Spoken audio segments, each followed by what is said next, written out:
Welcome once again to Inside Cross Country right here on Radio Troy Digital Sports. We're going to talk with Rob and Claire Hewitt about this past weekend and, of course, what is coming up after last week and all that mud and yuck and stuff. I'm sure they're glad to have some good weather coming. We'll talk Inside Cross Country coming up in just a moment right here on Radio Troy Digital Sports. Darrell Bean Stadium, located due south of the Athletics and Wellness Center, is home to the Earlham football, field hockey, track and field, women's lacrosse, and men's lacrosse teams. Completed in 2007, the stadium received a facelift in 2012 in the form of field turf and an 8-lane track. Named after Darrell Bean, class of 1955 and former director of admissions, the stadium seats up to 2,000 people. The Earlham football team calls a 90-person locker room their home during the fall, while each team who visits Darrell Bean Stadium uses the 80-person visiting locker room. Storage areas, concession stands, and restrooms are other amenities the stadium offers.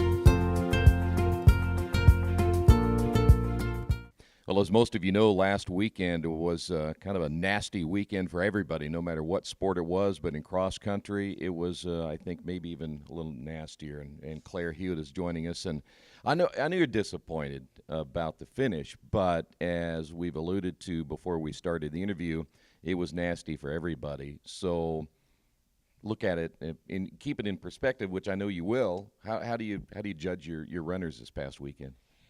Well, we said to the team something that we can share here is, you can take a lot of valuable things from a race that have nothing to do with the end result. Okay. Or the finishing score, and so I think that's what we do this week, right? We did. You can beat pretty bad and just want to sort of wallow in it and feel sorry for yourself, but that's not going to do you any good, right? So. You have to take something from it, and if the result isn't something you want to celebrate or really move on with, then you got to figure out what was good and what was hard and what went wrong.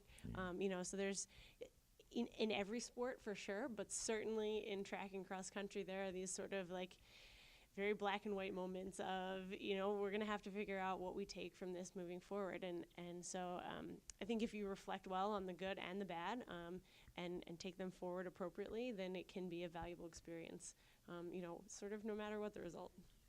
All right, what do you take from it as a head coach? Well, so we are certainly a young team. We also said this week a couple of times, it's kind of like we're all freshmen right now, right? Even people who put in a few years here, and Rob and I who put in a dozen years coaching. It's kind of like we're all back freshmen again. Yeah. So we're learning some hard lessons, and sometimes it's there's stuff that we sort of have taken for granted about things we know about the sport or about racing or about the various environments we're going to be in. I always sort of have this mental checklist of stuff to remind the team about before a meet, and a lot of it comes from meets I've coached where, oh shoot, we forgot to tell you about that, or we would have been better served had we talked about that. And so you go through that checklist, and then almost inevitably every week or every couple of weeks or once you really get into the swing of things, every few weeks you're sort of adding to that. And so there were a lot of those moments, I think, for all of us this week of we really prepared the team for some of the elements, and then there were other pieces of it that were just so second nature to us that we hadn't explicitly talked about. And a lot of that was the scope of the meet, the size of the competition, explicitly addressing the fact that Division I runners are not superhuman, right? So we learned, I think, at least as much, hopefully, as the athletes learned this week, just in terms of where we are and the more things to add to our checklist moving forward. Did you get some feedback from some of your athletes? Sure. Yeah. Some of it was feedback. How did it go for you? What were you thinking? What did you come up against? And some of it, it gets easier, and at the same time almost more amazing to me year after year as I coach how much you can see, right? That like just a few years of experience or living it day to day, and you watch them race, and there's a lot that they may be conscious of that's going on, and some that they're not conscious of that you can watch happening. Right. So it's almost easy afterwards to say, kind of looked like you were thinking this, or what was going on for you there, and there really is sort of a lot that we can take. So some feedback, some observation, and definitely a good reminder of it's not always a linear journey, right? Yeah. There's going to be ups and downs, and honestly, a good reminder, a good opportunity for us to be able to sort of remind them, like, yes, this was something we did. It wasn't exactly what we were hoping for. We don't think that we're totally crazy for having the expectations that we did, or for thinking that it was possible for us to do as well as we thought we could. We really still think that you're those people. Yeah. We really still think that you are capable of doing those things, and that can be really good for them to hear too. It's not. There are going to be ups and downs, and it doesn't change who you are, Right. or who this team can be. And it's important to be able to weather them and make some changes and learn going forward. But it doesn't mean that we wipe it clear and change what we think. Yeah, very true. Well, tell us a little bit about what's coming up. And I know we're going to talk to Rob and get his perspective on things as well, being co-coaches and such. And I'm sure you and Rob talked about things for sure. So there's no doubt about that. But what's coming up for you guys? Yes, well, we raced Fridays. We had a whole weekend to chat.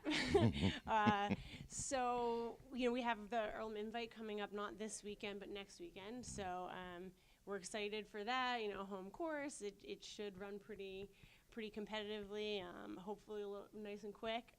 We're dropping back down in distance, so for a young team, a team that's developing, that's an encouraging feel. But just that we're ready to be back in sort of a more, not necessarily controlled, but a smaller environment, something that's a little more familiar to them, that can feel, I think, again, more like, all right, let's forget about all the mayhem of a big meet, like take away that element, not forever, we'll go back to those, but in this chance to just sort of get back to that, let's see where we are, let's compete, right? This was somewhere we were fairly comfortable 2 weeks ago.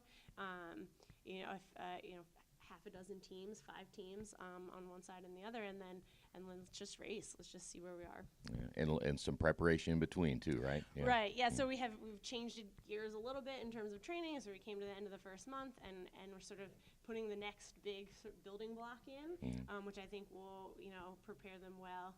There's a way that each piece has to progress, and you don't see all of it really until they're all in place. Yeah. And so hopefully we're putting another one in, and they'll start to feel that. All right, Claire, thank you very much. We'll talk with Rob Hewitt coming up in a couple of moments as we continue on Inside Earlham Cross Country right here on Radio Troy Digital Sports. The Energy Center is located in the west side of the Athletics and Wellness Center. The weight room is open to the Earlham campus as well as members of the Richmond community. The center features state-of-the-art fitness equipment such as treadmills, ellipticals, stationary bicycles, rowing machines, strength training equipment, free weights, and more. We're back once again on Inside Earlham Cross Country, and Rob Hewitt kind enough to join us, the other half of the tandem of coaches here at Earlham. And Claire was mentioning, it's kind of a lesson learned a little bit on this past race for you guys. Just from a standpoint, how did you look at it, and how did you relate that to your athletes? I looked at it very similar to the way that Claire looked at it. It was, we walked in with some really good energy. Our workouts had shown a fantastic ability, and what it showed us in the race was that right now we're struggling to put all the pieces together. Okay. So the legs are there, but we haven't connected the brain to the legs a little bit. Okay. And so we need to continue to do that. We've also just got to give patience and time for them to continue to mature and grow with this. The program isn't necessarily always been used to pressure. Right. And so the idea of dealing with pressure is new. And so we had our first opportunity to, outside of our workouts, to see how that pressure was going to work. And it worked against us a little bit. But the best part is, we had many athletes come up to us and say, hey, can we talk about this? We've got meetings with athletes who want to just debrief and reflect with us about it.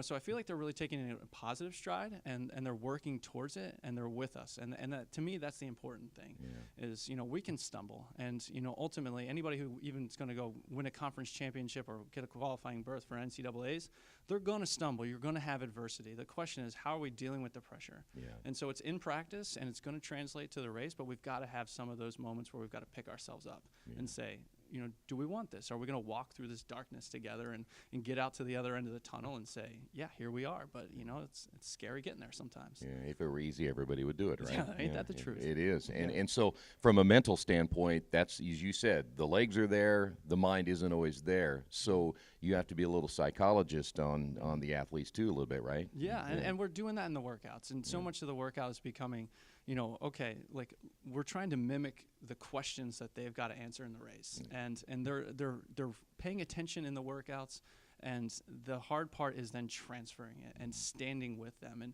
And that's the part is like you're doing the psychology piece, but you're also doing the physiology piece, but you're all just trying to present it to them and saying, let's just run and be in the moment. Yeah. And how can we just stand in the moment? And so we had a cool workout on yesterday where, we didn't tell them every piece that was coming up. It was just like, here's the next thing you're going to do.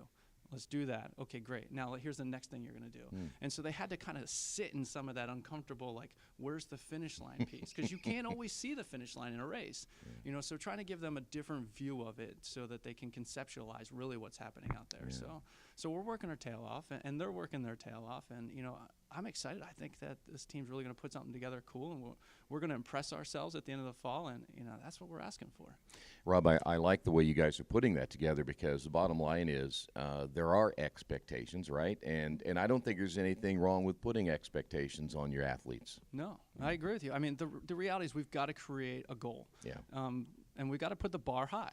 The question is, we got to make sure the bar is viewable with that height. If we put it so high that they can't see it and they have no ability to reach it, then we're going to lose them. Yeah. So we're trying to set the bar above them so that they grow and they stretch for it, but at the same time that it's something that we all believe is attainable. Yeah.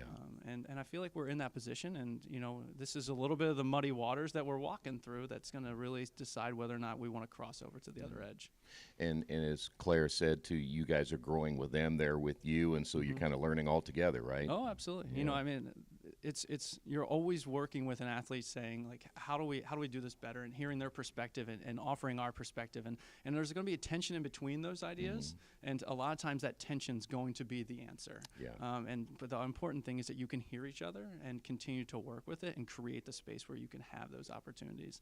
And I feel like Claire's done a phenomenal job with that, and I continually push myself to get into that space, and we're continually pushing the athletes to be more present and push themselves in that space. So I find us creating a really healthy environment right now that's going to produce really great championship offers, events for us. Before I let you go, and again, you guys will be home here pretty soon, which will be nice, finally, right? Yeah, it'll be cool. We host one at home and get some of the people out there to see what these Earlhamites are doing. It'll be exciting. Yeah, and your home course, which is always nice. Not an easy course. I mean, well, maybe I should ask you, do you consider Earlham's course pretty easy? Or? Well, some of the construction we have with the new soccer complex, the course has kind of morphed a little bit, so we're in the process of changing some things. So, and the course, I think, is right now it's a series of roughly 2K loops. So the women will run 4,000 meters on October 1st, and the men will run 6,000 meters. And we're welcoming in some really cool teams that are going to push us and to help us race to our finest. The nice thing is we're exploring. There's the pasture loop that we're going to be working on next fall for the cross country course, in addition to the woods loop that the previous head coach Pat Thomas had cultivated so well, and some of the awesome grounds out by the president's house and some of the alleyways that exist there. There's a really awesome opportunity. I think our course is going to run well. It's going to run true. It's going to run fair. It's going to be a place where people feel like they can stand up and race. Okay. And hopefully, and again, I hope a lot of people show up because it's fun. I mean, you don't get to see the entire race, but if you get a good advantage point, you can see how they run through the entire course. A lot of fun to watch. And there'll be an opportunity if you come out and watch. There'll be an opportunity to check the race out. In each loop about 2-3 spots, so you can see them. Upwards to about 10 places, and not really have to travel too far to get there. So it's spectator friendly as well. All right, Rob, good to see you again, sir. Thanks, Troy. All right, Rob and Claire Hewitt, the co-coaches of the Earlham Cross Country teams. Make sure you check out GoEarlham.com for all the latest information on each of the teams, and we'll see you next time right here on Inside Earlham Cross Country, right here on Radio Troy Digital Sports.